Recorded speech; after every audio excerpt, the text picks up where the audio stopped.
Министерката за финансии Гордана Димитриевска-Кочовска денеска беше дел од 8-та поред текстилијада која се одржа во Штип, одговарајќи на новинарско прашање за јавниот долг.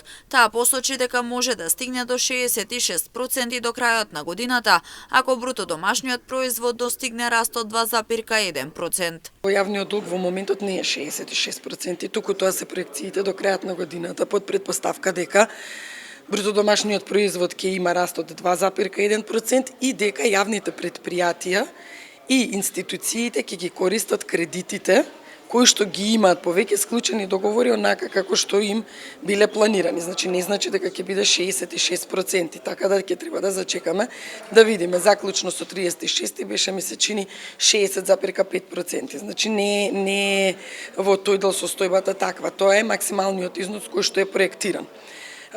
Вториот дел беше До крајот на годината не се очекува намалување, но се работи на промени на концептот, вели Димитриевска-Кочовска.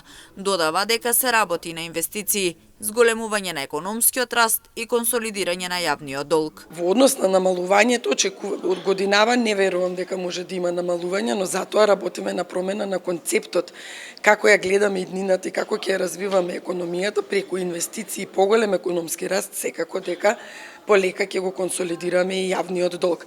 Во меѓувреме истакна дека на 8 месецов во Будимпешта ќе биде потпишан кредитот, а следната недела на буџетска сметка треба да легнат и средствата.